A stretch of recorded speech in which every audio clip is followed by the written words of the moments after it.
Yes, good morning, good afternoon, good evening to everyone. I'm Sharif Kasimba, Chair Safeguard International. I wish to inform the public that we are having something very special for you today. And before that, I just want to remind you that our COP29, now we have moved 3 days, and we are looking forward to our 4th day. So for those who have been following, I've shared in my previous videos my experience from COP28 that was held in Dubai to the incoming COP29. Of course, that we have moved 3 days now. So for those who have just joined me once again, I just want to share with you something very small.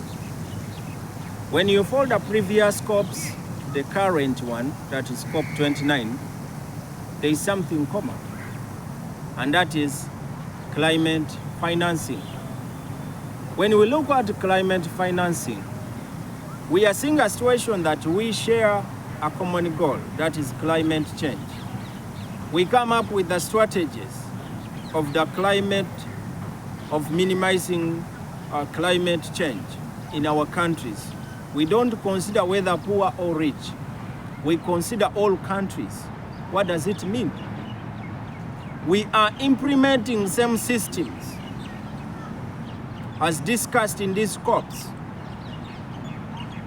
So it is very important to have COP, to have more discussion about the climate financing.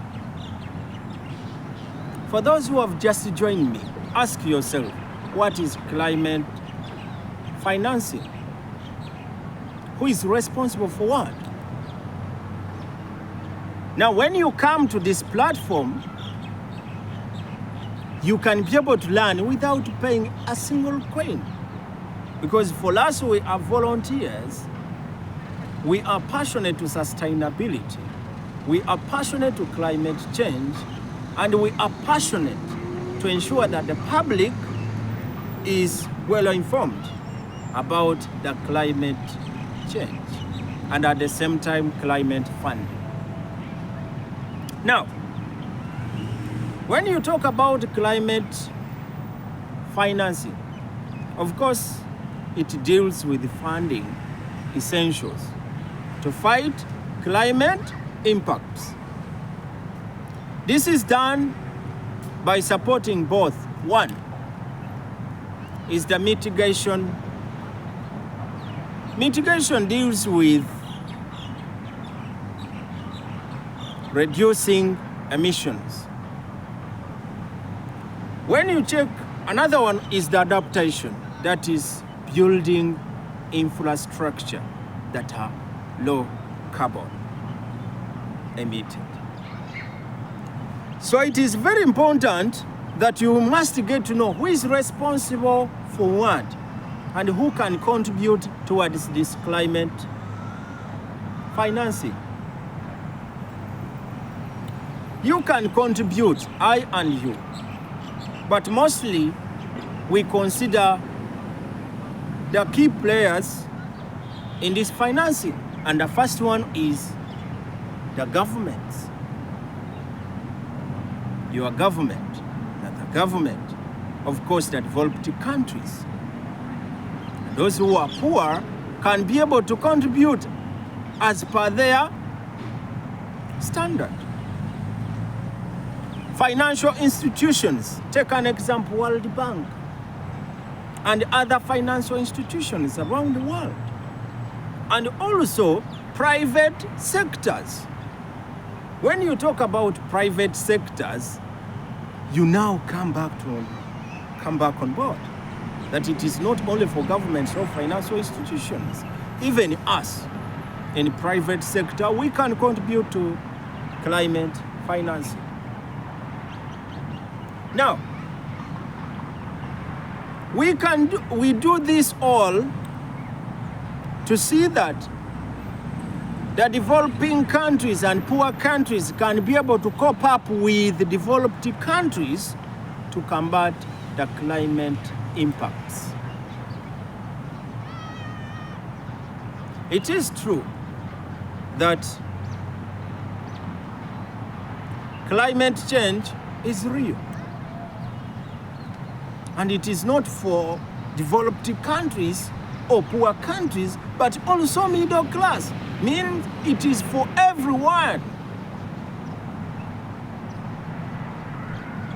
So the question that I can ask myself is that why is climate financing very important? It is important for 4 aspects. 1, it is the mitigation.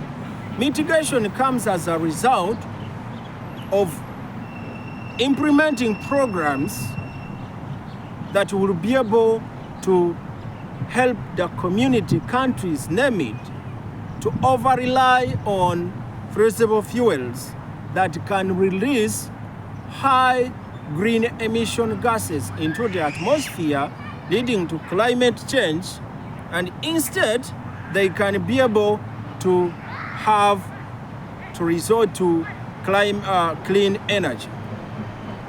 In other words, they will be able to change from relying to fossil fuels to renewable energy. Of course, it releases less or not even releasing the green gas emissions. So it is very important. With this fund, we can be able to help countries to invest in the renewable energies that can release less emission or not even releasing any green gas emission to the atmosphere. And this one leads us to have a sustainable environment for today and also for the future. Another point is the adaptation needs. You know very well that there are some situations where countries, many developing countries, need finance, resources, name it. In some situations, to protect them against climate impacts. Practical example. Here in Dubai, we faced challenges that are like, we faced some situations that we faced flooding. So when we face flooding, we need international organizations to intervene. Now our international community will be able to come up with a clear plan, and many others. Ladies and gentlemen, due to the interest of time, I wish you the best, and we shall have more conversation tomorrow. I wish you the best. Habibi, welcome to Dubai.